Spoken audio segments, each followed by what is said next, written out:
What's up, ladies and gentlemen of YouTube? Lewis coming at you with another video, and today we're going to be talking about how to get in control of your money. Now, whenever topics like these comes up, people are always talking about get a budget, learn how to control that money.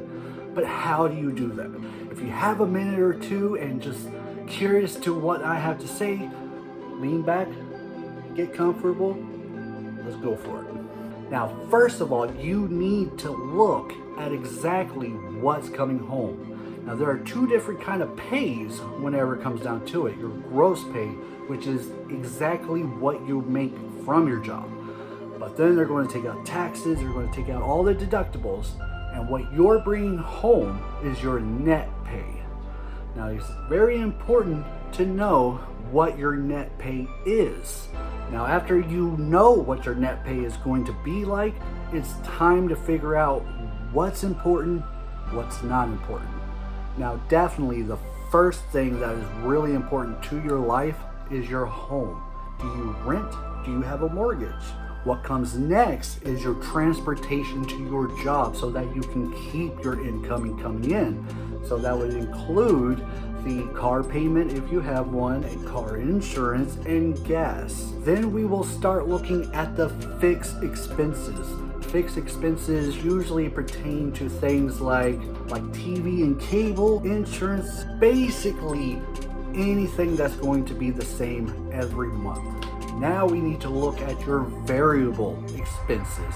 And what is a variable expense? Is basically anything that's going to change from month to month. Things like grocery, your gas, even your air conditioner and heating is going to change from month to month, year to year, because as the summer gets hot, you're going to use more air conditioner. As the winter gets cool, you're going to use more heating. Now, typically, financial planners like for you to stick to a 50, 30, 20 model. 50% being everything that you need: rent, mortgage, car payments, so on. The 30% is going to be everything you need. So it'll be groceries, gas, maybe you want to watch some TV, so you're going to want the TV and maybe even an internet bill. And then the 20% is going to be your savings. Now, why is this so important to have savings? Because you have money and there are things you need, but you have to think about this differently. And that is why you're in the position you are now. Savings is so important because that tire might become flat all of a sudden. That window is going to break for whatever reason. The thing is, life is going to be throwing you so many things, and you've got to be prepared for it. And life will never throw you just one thing. It's going to keep coming, keep coming, keep coming. So that's why you have a savings for the rainy days. Now, you might be looking at that painting and think, oh, I need that painting because there's a lot of space on that wall that needs to be filled up. Or could you just get a plant from outside, plant it in a little planter, and have it come up and fill up the space that way? These are kind of things that you have to decide for yourself. Things that you really need, things that you just want, things that you wish you had. Now, let's try to trim some of that fat from your money. Look for ways to cut it back. Now, another way to trim out that fat of the money could be taking your already expenses and trying to lower them. Take a look at your cell phone bill. Is it a good plan? Maybe, but can you get the same kind of plan for less money? What about your car insurance? Pretty much all car insurances carry the same thing, but are you using the most expensive one? What are you getting for that extra money? I really hope you can look into these things and really decide for yourself exactly what you need versus what you want. Now, for the next part, I do want to talk about goals, because you've got to have goals in life, and in order to achieve them, you've got to be able to plan it out. All right, but what are your financial goals? Do you just want to pay for your bills and just save up money and just, do nothing with it? Or do you want to go on vacations? Do you want to go to the movie theaters? Do you want to go out with your friends and host your friends out on nights and everything? You can do that, but you gotta make sure you can afford it first. Now let's go into some numbers real quick, just to kind of give you an idea exactly how to do this. So let's pretend that you are making $5,000 a month and that is your net income, not your gross, your net. That is what you are bringing home. 50% of your needs. That's not just 50% as your mortgage. No, that's $2,500 mortgage. That's a really expensive house, bro.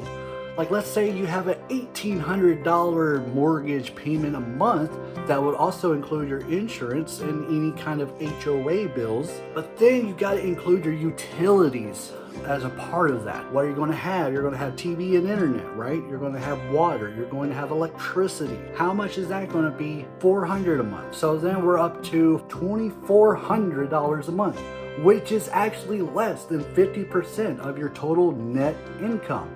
That's great. Now let's take a look at your car payments. All right, let's say your car payment is $300 a month, right? Your insurance is going to be $150 a month, right? So that is $450 already. And then groceries. I will do another video about groceries. Just bear with me as this channel is brand new. And while we're on that subject, click that subscribe button. It will help me tremendously. Now let's say your groceries is about $200 a month. All right, so that's going to bring us up to $650. Oh my gosh, we're kind of up there already. So everything else can be taken off. So now everything else can be taken off. You don't need it. You don't need it to survive. You really don't. So now the 20% that's left over goes into the savings. Now it is okay to go into your savings to get a couple things, like your TV just broke down, so you need to get a TV.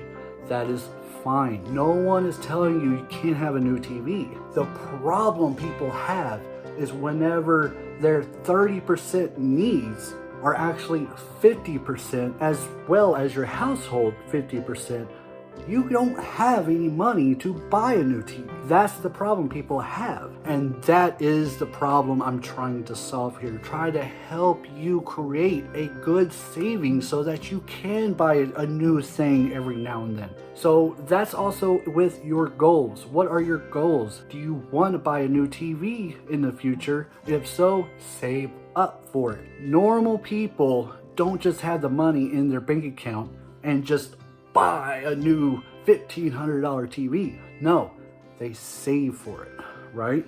So you'll get paid. You pay your bills, cha-ching, cha-ching. But then you have some left over for your savings. You put it into your bank account and then it grows up to $1,700. Suddenly your TV does go out. You have the money to buy it and you don't break yourself. Now let me get on the topic of credit cards. You do not want to use credit cards. If you save up money in your bank account and then you can buy that TV, that's it. You just bought it. No kind of extra fees at all. But if you use a credit card, not only are you going to pay for the amount that TV costs, but you're also going to be paying that credit card company extra money. It's going to be costing you so much money to use a credit card. Don't do it.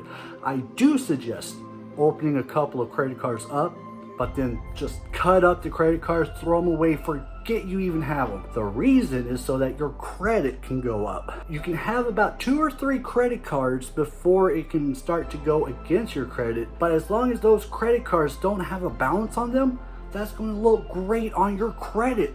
And if you're just graduating and you're looking for a car or something, you're going to need that credit to get a car, to get a good price on the car. If you're looking to buy a house one day after you're married, you're going to need that credit. I really hope I can help you answer some of the questions you have had.